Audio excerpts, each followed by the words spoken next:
Y buenos días. Buenos días. Yes, gracias a todos por venir a esta conversación acerca de la justicia. Thank you for coming to talk about something as important as justice, specifically racial justice, because that's always easy to talk about, and even more specific than that, education justice.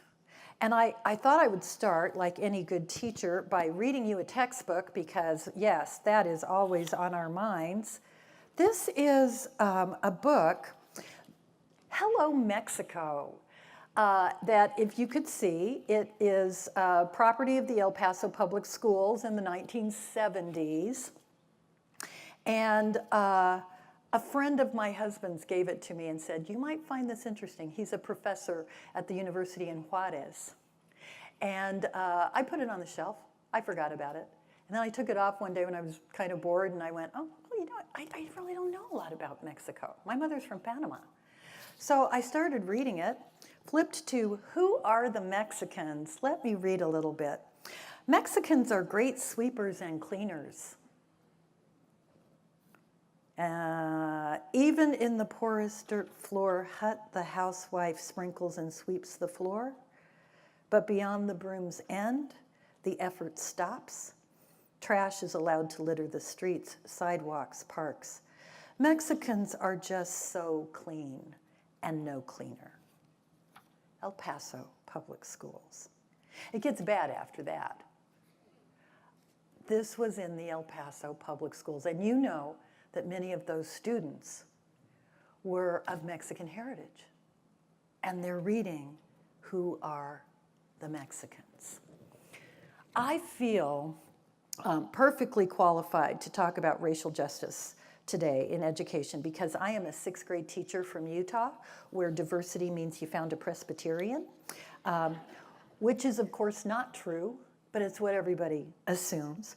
I am also president of the National Education Association, the largest union in the United States of America, and we represent over 3 million teachers, support professionals like bus drivers and the school lunch lady, college professors, retired educators, student teachers.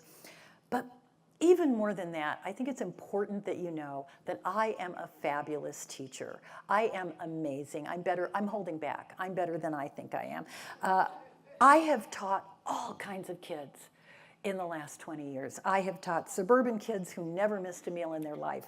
I've taught kids with disabilities. I've taught homeless kids. I've taught hard-to-place foster kids. No one wanted to be their foster parents because they were diabetic. I taught kids who didn't speak English. I taught kids who were gifted and talented. And I've taught more than one gifted and talented homeless kid with a disability who was learning English and was teaching me Spanish. Thank you, Julio. I've taught white Mormon kids. I've taught black Muslim kids. I've taught brown Catholic kids. I've taught Sunday school at the Unitarian Church, where we pray to whom it may concern. I think it's important to have a classroom public school teacher like me, because my experiences are no different than anyone else's. But to talk about social justice, to talk about racial justice, with social justice rabble-rousers like yourself. You did not just wander into this room. This was a topic that you felt you wanted to know more about. And what I want to do today is to put those 3 words together: racial justice in education. Because we don't always think of that as connected. It is the foundation of so much of racial injustice in America. You start with racial justice in education, or racial injustice in education. This is where we have to begin.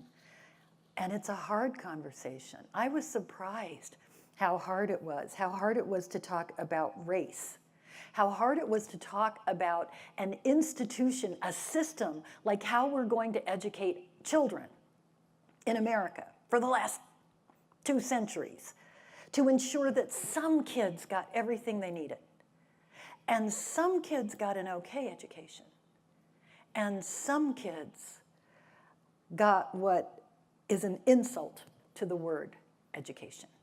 It was an insult to their dignity. It was an insult to their humanity. And it has been intentional. It is a system designed to advantage some and to hold others in an oppressed, inferior place by the color of their skin, by race. And people put this system into place because they truly believed that the white race is naturally, scientifically superior to others. The Latinos, the Asians, the American Indians were naturally, scientifically inferior. And at the bottom of all was the opposite of white. The black race was so inferior that it was justifiable to consider them property. Based on that racism, white superiority, black and brown inferiority, it just developed this system that seemed to the white men who developed it to be complete common sense, to construct systems in society that recognized these basic scientific facts about race. And so it was common sense that you wouldn't waste money on equal access to equal educational opportunities. Students of color just aren't going anyplace. It would be a waste for them. It would be a waste of their time and our resources. Now, few people today are going to say those words out loud, but we still live in a society where those systems were designed intentionally to do just that. It's the way we fund public schools. It's where we limit advanced placement programs and sports and the arts and classes that will get you into college. It's which kids get to go on field trips and get AP calculus and which kids get test prep. And if the schools are failing, you turn them over to for-profit charter chains. It is still divided along racial lines. Brown versus the board did not disrupt that system. It just got more creative. It got more invisible. And if we can't get comfortable talking about race and justice in education, it's our students that are going to continue to suffer, and it's our society that will never change. We brought at the National Education Association a resolution to our national conference. Our national convention is 10,000 educators debating where the comma goes most of the time, but it's in my blood. 10,000, literally. People think I'm saying like a gazillion. 10,000 educators meet every year to talk about the priorities of the NEA and to set us on whatever path these 10,000 people say we're going to go on. I brought them a resolution articulating what we believe is going on and our responsibility to confront it. Racial justice in education and a culture of white supremacy. That this was more than a few bad actors. This was more than a few bigots who happened. This was built around a culture and the concept of race, that white is naturally superior, and other races, other foreign ethnicities are naturally inferior. That this racist culture is against our ideals of freedom and equality. And as educators, it is our responsibility to see it, to acknowledge it, and to fight against it. We were not subtle. It reads, the National Education Association believes that in order to achieve racial and social justice, educators must acknowledge the existence of white supremacy culture as a primary root cause of institutional racism, structural racism, white privilege. That we believe that the norms, standards, and organizational structures manifested in white supremacy culture perpetually exploit and oppress people of color and serve as detriments to racial justice. That we believe that the invisible racial benefits of white privilege, which are automatically conferred irrespective of wealth, gender, and other factors, severely limit opportunities for people of color and impede full achievement of racial and social justice. Therefore, the association will act. We will actively advocate for social and educational strategies fostering the eradication of institutional racism, white privilege, perpetuated by a white supremacy culture. We debated that among 10,000 people, and they forgot where the comma goes. There were tears. There were people who were angry, and there were people who were pleading. We debated it, and it passed overwhelmingly, and is now the official policy of the National Education Association. It's hard to talk about this. By the way, it's not hard for students to talk about this. Students don't pretend that they're colorblind. They are already having discussions about how Black student lives matter. They're sharing on social media their experiences, their hopes. Sometimes it just takes longer for big people to have those courageous conversations. One of my colleagues, a woman who's been teaching for years, a woman who feels very, very strongly about justice and fairness for all her students, was absolutely offended by that resolution. She was one of the ones with tears in her eyes. And she said, Lily, you know, that makes me feel like because I'm white, I did something wrong.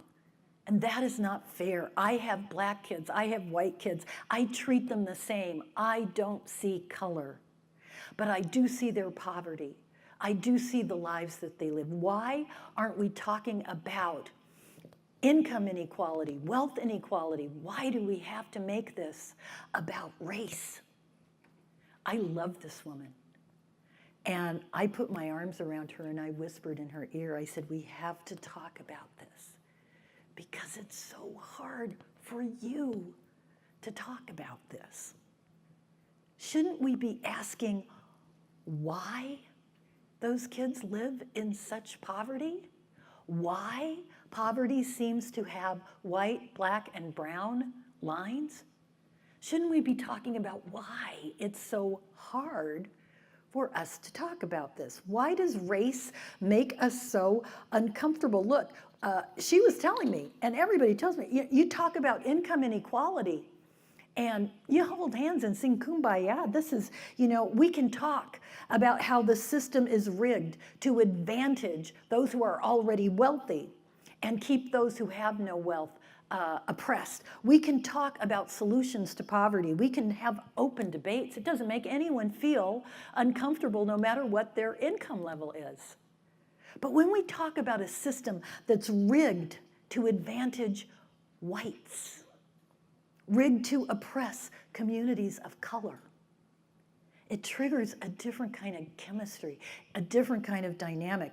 People feel they're being accused of doing something wrong. They feel like they're being told you don't merit what you have in the lives that you've been allowed to live. It makes them feel uncomfortable. My point is that's okay. It's okay to feel uncomfortable when you talk about race, because what I found is the more we talk about it, the discomfort starts to go away and our eyes start to be open. And we can have honest conversations about what we're facing and what we need to do to dismantle it.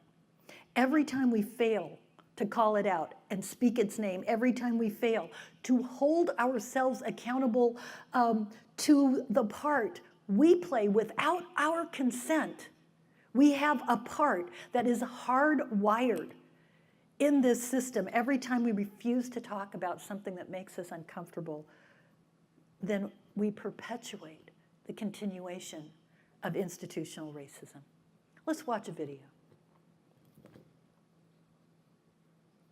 When I got here my freshman year, I didn't really hear anything about Black History Month. You know, just a simple quote or a simple fact of the day about a Black life that, you know, changed history is something that we need to do around here. It goes back to equity and equality. You cannot expect all students to perform the same way when you're not tailoring those services to them. Like if you want them to reach out their full potential, you need to give them the tools.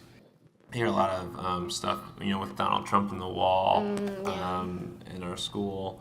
Like, I have friends that are, like, Mexican and stuff like that, or, like, Latin descent, and we're just walking in the hallway, and then they freely saying, like, you know, build that wall, and we're just like, you know, but people are just thinking that it's starting to become okay because of, like, recent times or what's happening. When people speak about the Islamic religion, about it being hate, it offends me, but at the same time, I take it as a chance to get the word out. Islam means peace. Islam is a peaceful religion. I wish teachers would understand that, yes, we're all equal, but race is a factor. And when you have this mentality that, like, you're colorblind and everybody is the same, then you're not opening your mind up to all the different issues and prejudices that, say, people of color go through in this country. If a teacher, knowingly or not, offends a student based on culture or race, it could sever that relationship. It could be irreparable. And then that student can suffer academically. Especially now is the time that we really need to talk about these things so people could really become, like, you know, more aware, you know, just step back and look into the situation, like, wow, like, I was doing this, or maybe this isn't okay. Especially my mom, you know, she would always tell me that when someone is throwing hate at you, the best way to treat it is just with love. If you're feeding anger with more anger, nothing good comes out of it. Mm-hmm. But when you feed it with love and show that you actually care about something, you could find a solution. Not everybody is uncomfortable talking about racism. They're very brave people, brave organizations talking about institutional racism that constructs systems of prisons or housing or healthcare.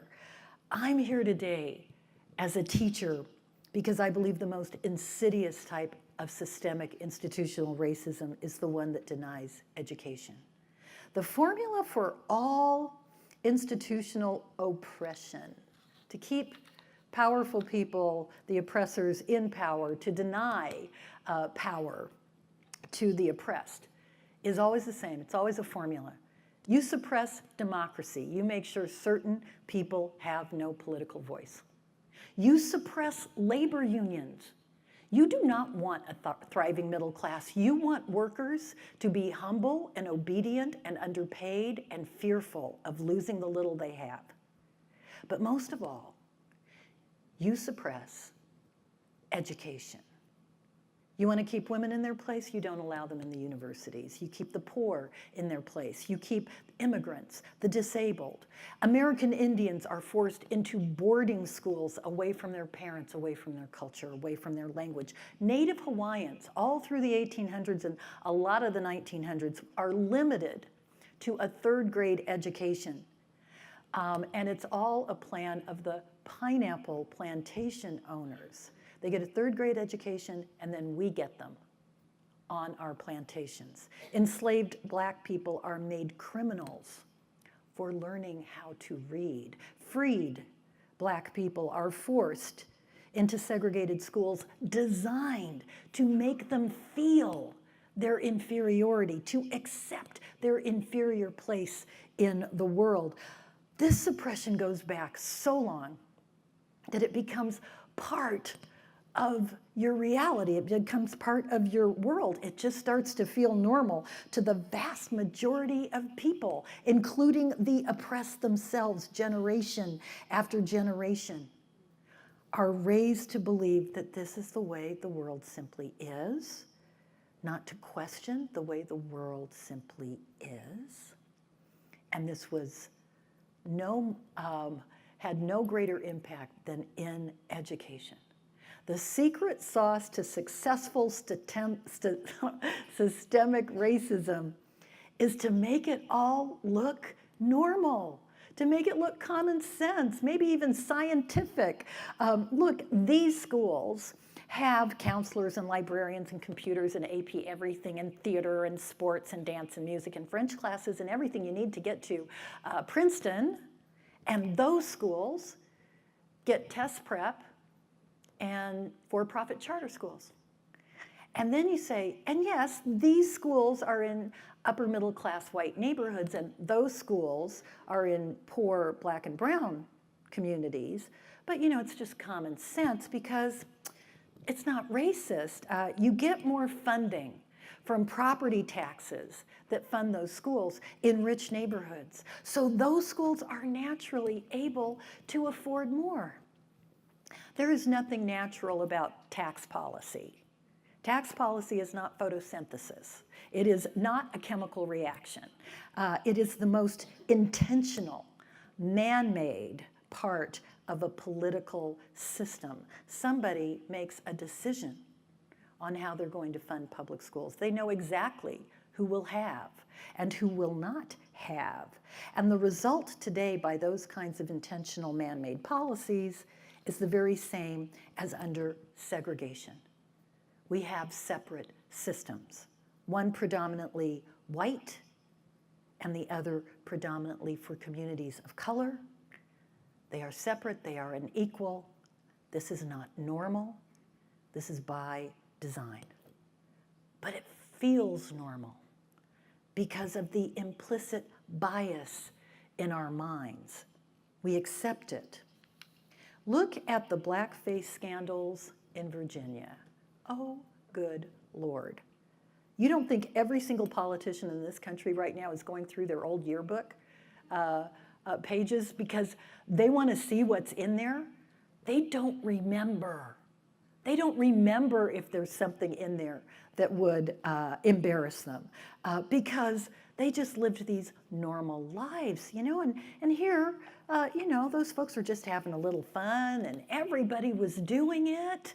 Come on, it didn't mean you were a racist to make a little joke of the most demeaning, humiliating, degrading depiction of African Americans as unintelligent, as dishonest butts of jokes for the entertainment of white audiences. Nothing racist there. It was just normal. Consider Trump from day one. I know, we just ate. Mexicans are rapists, thieves, drug dealers, illegals. But then comes the worst part of that first speech where he's announcing why he wants to be president. They're rapists, they're thieves, they're drug dealers, they're illegals. The worst part, and I'll quote, and some, I assume, are good people. Some, as if that's the exception to the rule. And worse than that, I assume. You're not sure? Because you know that they're rapists and drug dealers and thieves, but you assume. Because, you know, like who could be sure? Could be all of them. So you assassinate the character of all when you're not sure that some are good people. Donald Trump is the embodiment of explicit racism. That's when you just say it out loud. You complain why you don't have more immigrants from Norway, why all of your immigrants are coming from poop hole countries. I'm from Utah, work with me. We're not going to talk about Donald Trump. We're going to talk about what is invisible. Implicit racism is just as deep, and maybe it's even more dangerous because it is invisible, and we all have it. You have it, I have it, 3-year-olds have it. My husband Alberto and I were visiting our granddaughter. Alberto is ELLH. He's an English language learning husband, and he gets frustrated when he runs out of English words, and then we just start speaking Spanish. And in front of our little baby girl and her 3-year-old friend, they're just hearing blah, blah, blah, blah, blah, blah, blah, blah.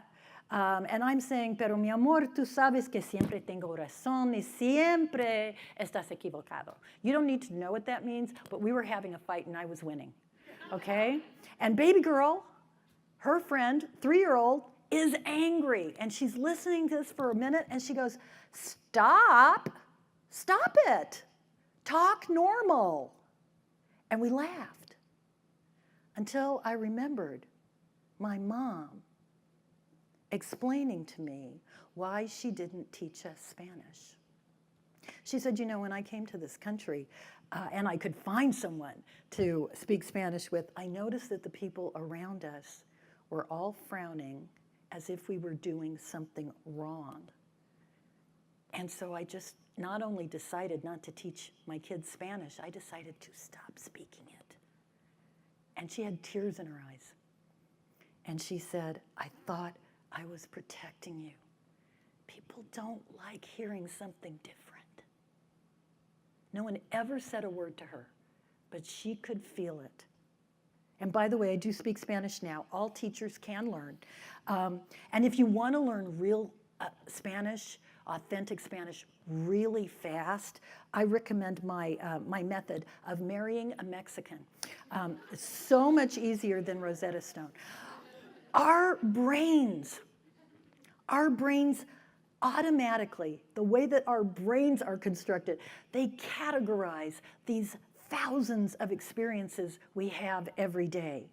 And our implicit bias says when you see this or you hear this, this is what it means. It's good or it's bad or it's unusual or it's just normal.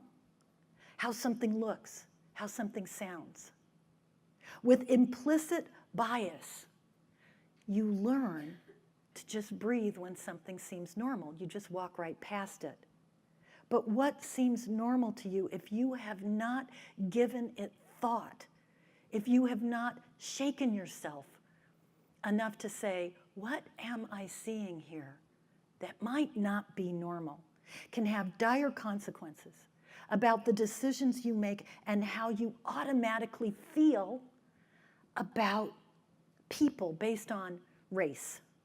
Your implicit bias might affect who you want to work with. It might affect literally how you judge someone if you're ever on a jury, whether you think someone is capable or honest or lazy.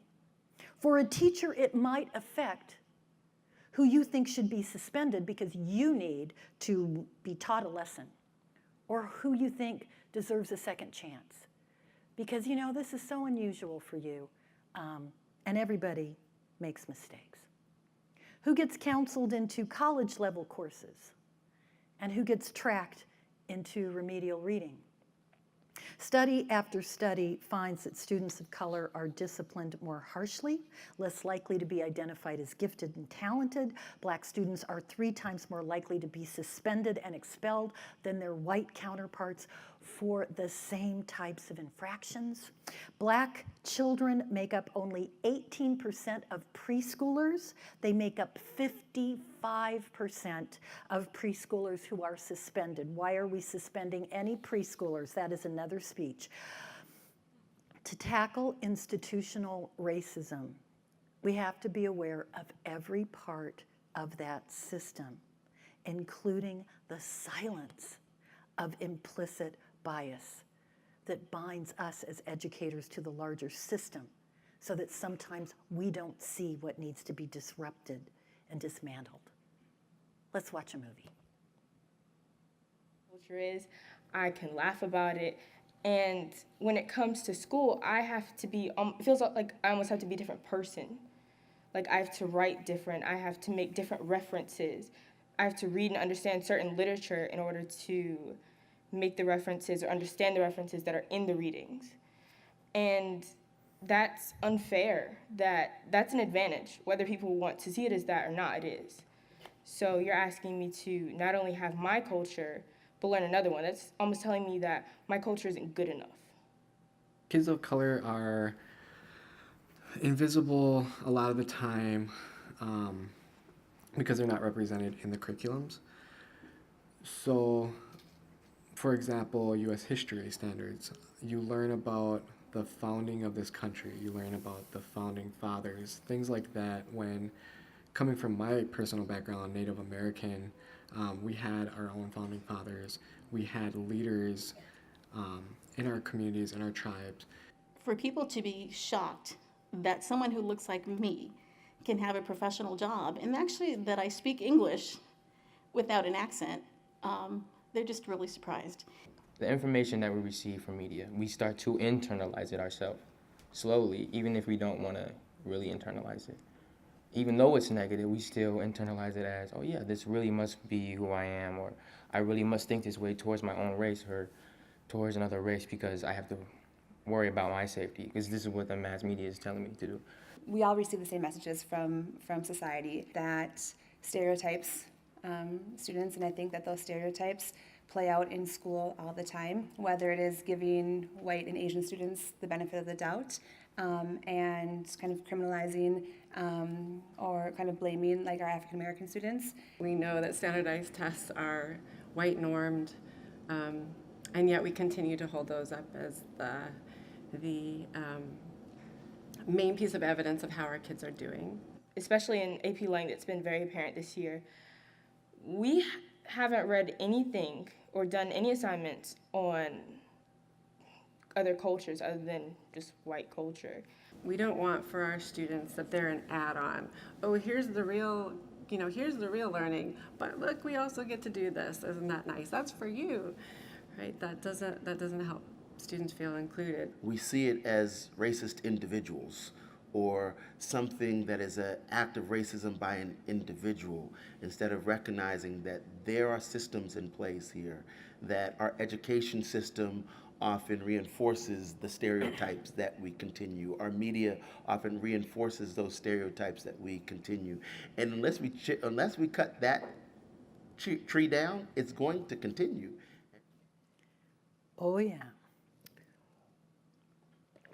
Being self-aware is super important, absolutely. Knowing your individual responsibility to challenge racism and the system that enables it is all part of the profound trust that is placed in every single educator's hands. But institutional racism cannot be eradicated by individuals with good hearts. I might have the best heart and the best of intentions, and that will not get my sixth graders the programs that they need, their class size, the technology, the school nurses that they deserve. Only collective action can dismantle that system. And that action is the work of my union, my profession, parents, advocates, the faith community, the agnostic and atheist community. I'm not leaving anybody out of this. It's all of us. It's you in this room right now getting what I hope will be inspirational information that will make you walk out of this room and say, what am I going to do about it? Who am I going to join?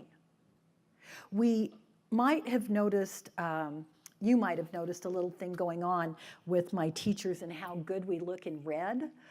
We have our Red for Ed movement. It is a movement of educators, teachers, support staff, even administrators, parents, all over this country, in the most depressed areas that you can imagine, standing up and saying enough is enough. It's happening where education funding has been starved for so long. West Virginia, Oklahoma, Arizona, Denver, Los Angeles, Oakland. And when you look at the faces of the students in these areas, overwhelmingly, you will see black and brown faces. You will see hijabs. You will hear accents. And what a coincidence that as students of color are becoming a greater and greater part of the school population, more and more politicians who've been entrusted with their education have been starving them of funding, basic resources. And in every one of these job actions, yes, teacher pay was a part of what the demand was in every single case, whether it was a governor or a state superintendent or a school superintendent, they would come in and they'd say, okay, well, here's a big raise, now go away, be quiet. And every place, my colleagues stood up and said, this is more than my paycheck. This is my class size. This is a school counselor. We don't have a school nurse. You destroyed our music department. We want it back. Our kids, if they don't get it in this school, will not get it. Their parents cannot afford to put them in Little League baseball. They have to have sports right here. We want it, and we want it now, and we're not going away till we get it. And in every case, they stayed out until their students' needs were taken seriously. We have to find ways, individually and collectively, to gather our power and see institutional racism and its eradication as part of our core work, part of our core mission, why we get up in the morning. And whether or not you are teaching in a school that has great, rich diversity, or whether you are teaching in a school that is all white, it's still our work. Black History Month is not for Black students to learn their history. It is for all students to learn our American history. And it's history that is usually not found in your official textbook. Martin Luther King is not an African American hero. He is an American hero. And he died for the ideals of this country. He is as great an American hero as any soldier that was sent to fight. Action is everywhere, and it's never without controversy. I've had more than one conversation with a colleague who said, Lily, it's absurd that we cannot say all lives matter. All lives do matter. Why can't I say that? Why is someone offended when I say that? And we had a very good talk. By the way, never shut someone down who opens up, even if you're offended by what they say. Give them a hug and say, I'm so glad we're going to have this conversation. I sat down with the person and I said, of course all lives matter. But the point is, all lives have not been protected. Innocent Black lives have been lost out of all proportion when police officers have used deadly force against unarmed Black people. And so we say Black Lives Matter because all lives have not mattered. Racism took and takes Black and brown lives. Explicit racism foments hate and aggression, but implicit bias grows unreasonable fear and suspicion. And fearful people will act unreasonably based on that fear and suspicion. We have to tell the truth. But information is just a step. And if it's not a step to action, then it doesn't count. You stop at information and you've done nothing. We have to act on what we know. Let's watch a movie. There's not a beautiful little equity package that you can just give to teachers and say, there you go, just do this and you'll be equitable, like a reading strategy. And that's not what equity is. And so if teachers are asking me, what can they do? Get to know your students, because once you get to know them, you'll know what to do. It starts with unlearning what you know. All teachers have to go to college. They have to be licensed. And those licenses are based on the same kind of standards that the curriculum that they're teaching their kids. So it almost turns into a vicious, repetitive cycle of dysfunctional education. So everything you think you know, you need to relearn it from a different perspective. One of the things that I always tell people that I feel like the fastest path to school improvement or to solving, the complex issues of our time as they affect schools is really just a two-step process. It's just ask the kids and do what they say. So these conversations that we're having right now really inform the uninformed among us. Because me, I know what I know because I went out and searched for it. I know what I know because I had a passion for these type of topics. There's some students here that don't really want to look out and search for it because they don't feel comfortable about the topic. But if we have these conversations in class, it informs the uninformed. Therefore, we can all make a better decision as a better population in the future that does have the power to influence our society and influence even the world. That's something that people need to talk about. Yeah, I feel like there's a silence in teachers. They don't like to talk about those subjects. When we have discussions in class, they're like, okay, don't bring up this or something. When we're debating, they're like, okay, these are some things you can't talk about. And I feel like why should you be stopping that? I feel like this is, especially now, is the time that we really need to talk about these things. Take in another point of view that's not white teachers. I mean, it sounds kind of bad, but hearing from Black students and Hispanic students and students from lower socioeconomics, I think is the best way to not offend them or discriminate against them, because you never know how you're hurting someone until you ask them. I've heard it so many times. Lily, we've got all the protections we need. We passed laws against discrimination. We're done here. It's against the law to have segregated schools, to tell Black and brown students they can't take a calculus class. It's against the law to expel a student because you don't like the color of his skin or because a girl is wearing a hijab. People have all the protections they need. We're done here. The hell they... Ooh. I blame Trump. When you have rigged a system intentionally designed so that schools are even more segregated through privatized, for-profit, as Betsy DeVos calls them, the new education industry,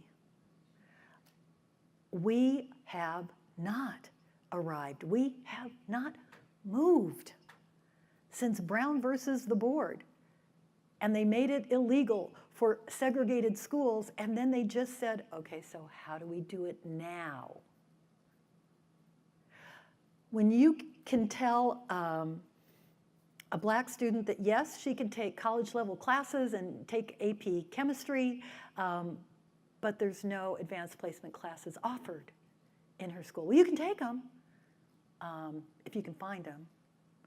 When you have no tolerance policies for broken rules, and you apply it this way for Black and brown students. For Black and brown students, you call the police and they are hauled off in handcuffs, and they get a police record as junior high students. But you handle it this way for white students, and you keep them after school. When you have institutionalized racism to the point where it seems normal and elegantly invisible, you have not moved. The only way to cure institutional racism is the systemic, intentional, fair treatment of all races. You have to look at the world through a racial lens. This seems normal to me. We just do it this way. You have to stop and say, what might the unintended consequence be to students of color? Institutional racism will resist at all costs. We must not be moved in our mission. We must act against all odds. And we have to act to be informed. You have to know the history, the intentionality of institutional racism in education, or you might not feel moved to act. You have to act to accept the truth of what you learn. We can't be uncomfortable. If you're uncomfortable facing the reality of racism as the root cause of so much injustice in our country, if you believe that the real problem is just poverty, then you will not act to attack the root of the system. You'll focus on acts of charity instead of acts of justice. An act of racial justice is one that seeks to change the system that made that act of justice seem normal. You challenge it, you expose it, and you change it so it's not repeated. And you have to act in a collective. You have to act in joint forces. 3 million of my members, my NEA members, cannot do this alone. We're part of that system. We need educators, parents, unions, civil rights activists, politicians, grandmas and grandpas. We need all of us to understand the immense work that's ahead of us. Powerful people have vested interests in this class system that starts with our education system. They will try and stop us. They will try and have the world think we're the radicals, that we're not normal. But we will not take our eyes off the prize. There's too much at stake. The consequences of racism in America have been with us for hundreds and hundreds of years. It is the air we breathe since our colonial leaders agreed amongst themselves in civilized debates with people taking notes to allow men, women, and children to be treated as less than human beings. Since enslaved people were unloaded from African slave ships, since we dishonorably broke legal treaties and stole the lands of our first people, as if promises to American Indians were as expendable as the people themselves. Since we claimed to value families as an American principle, yet we brought Chinese workers as cheap labor to build our railroads, but we refused to let them bring their wives and children. Since we separated mother from child at our southern border. Since we lost Latino babies in our insane, unnavigable machine of homeland security. Since our government has intentionally caused untold trauma to children seeking asylum today. If you do not feel a sense of urgency right here, right now, today, shame on you.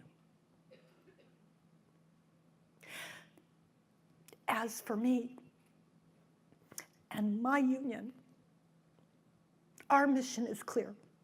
We will act. We will use our power as educators and as unionists to challenge institutional racism that is based on a culture of white, naturally deserving more, and black and brown, naturally deserving less. Our mission is to create a new normal, a love of all children, a love of their common humanity, a love of their rich diversity that enriches us all. Our mission is that we learn different traditions, that we all discover, that we argue, that we experiment, that we fail, that we decide, that we do, that we become connected, that we become friends, that we all truly become that community where we don't think of homogenizing and standardizing. We think of loving the amazing richness that we have right in front of us. Our mission is to eradicate the cancer of institutional racism, and to build a system where there is a place of honor for all in this diversity, in this diverse and interdependent world, a place where every blessed child has a fair chance to live the lives that will make them happy. Qué honor estar aquí con ustedes en este lugar sagrado. It is an honor to be in this very special place today. Mil gracias.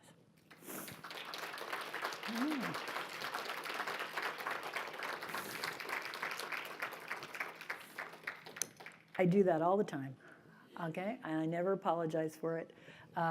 My passion comes out in liquid form, and it's good. I think we have about 7 minutes. We have time for some of your questions, and I think you've been sending them to special places. Let's see what we got here. So here's one. What are 2 or 3 policies? Oh, I love standardized questions. This is good. What are 2 or 3 policies you would change to address institutional racism in place today?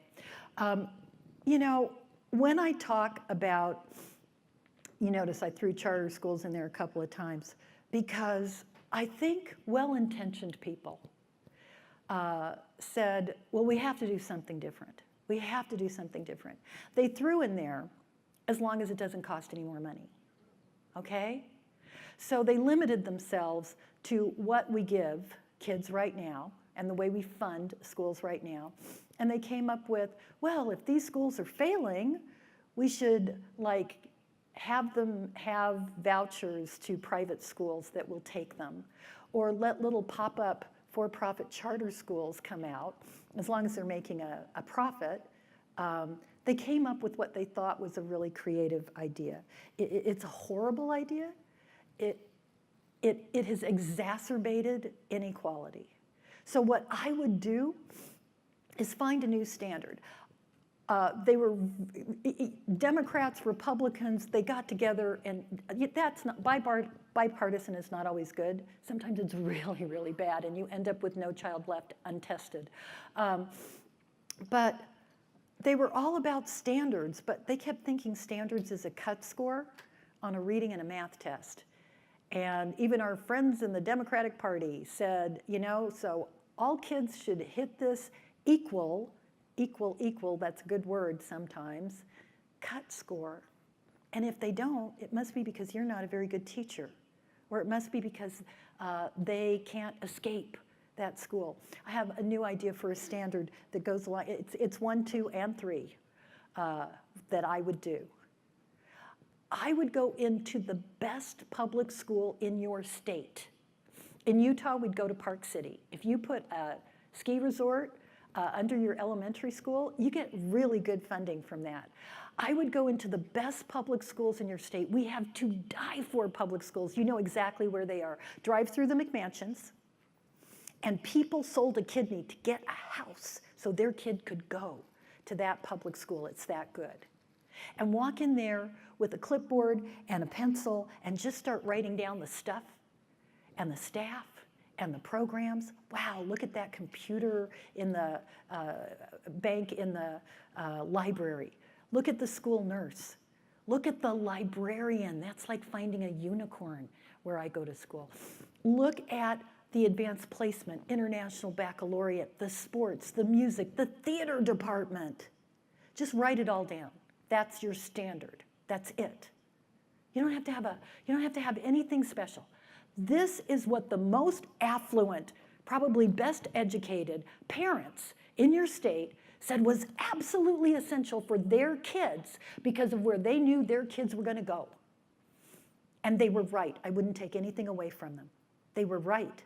So that's your standard. You walk into every single school in your state and you say, do you have a school nurse? Do you have this kind of technology? Do you have advanced placement everything? If the answer is no, and here's a good reason why we don't, wrong. if the answer is no, and you're able to look out and see black and brown faces, then the answer is racism. The answer is all kids get what our best funded schools have. I'd said that to a reporter once, and she said, that is such a nice dream, Lily, but you know, we don't have enough money. We'll never have enough money to do that. And I did slam my fist on the table, not anywhere else. And I said, but we did do it. We just did it for these kids.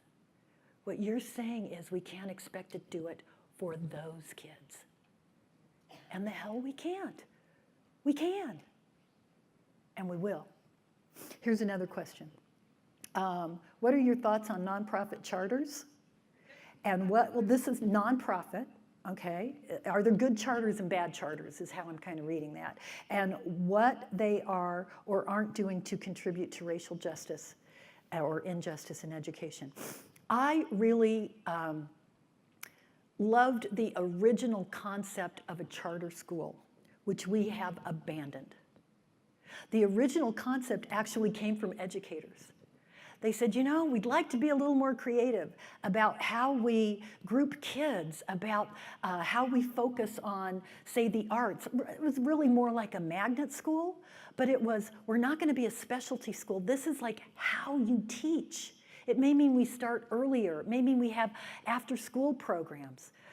It may mean we take out all the walls in our school. Can we try something different? And if it works here, then we could do that everywhere. You don't have to like do it everywhere until you find out how it works, if it works, what you would have to change to make it work, or it was a complete failure, don't even try. That is not what Betsy DeVos is talking about when she talks about the education industry. She is talking about a separate system. So when I look at a nonprofit, and the reason I'm doing air quotes, is because sometimes technically they're a nonprofit charter that has a special arrangement, an exclusive arrangement with providers of curriculum, providers of materials and technology, and that's the profit part of it. And the people who are on the board of directors of the nonprofit own the exclusive product division that feeds into that. They can get very, very clever. Is someone making money off this charter school is a better question than are they nonprofit. But let's talk about something that truly is nonprofit. Here's, and I know some of my own members have said, Lily, I got my friends together. We have this idea about building a school around the concept of democracy, that the students are going to be like the town hall, the parents are going to be part of the decisions we make. There's not going to be a hierarchy of you're an administrator and you're the paraprofessional. We're all part of this democracy, this learning community. It's beautiful, beautiful, beautiful. No one's making money off of it. We decide together what our curriculum is going to be. So under the best of circumstances, on those schools, the question I have to ask is that fabulous school at the expense of the school down the street? Some of those fabulous schools are very selective about who they let in. And they're saying, but you know, this is really just for kids that are really on the ball. We're looking for some really smart, independent workers. Doesn't sound public to me. And did it come at the expense? Did the district have to put all kinds of resources into starting this up, into maintaining it? At whose expense? For me, the answer is every public school is as good as our best public schools. And by the way, why can't any public school do that? What is stopping any public school? Why does it have to be a charter school? I taught at Orchard Elementary for a gazillion years. I could have said, let's all get together. We'll go talk to the school board. Let's do this different thing. And we could. Can you look at the sign that she just, held up for me. Yes, hold it up. Look at that. I can't tell you how many times I have seen the sign that says you're over time. There's so much to talk about. There's so much to do. And what I'm asking you is that you walk out those doors and you decide what your part of the solution is, and you do it. Thank you so much.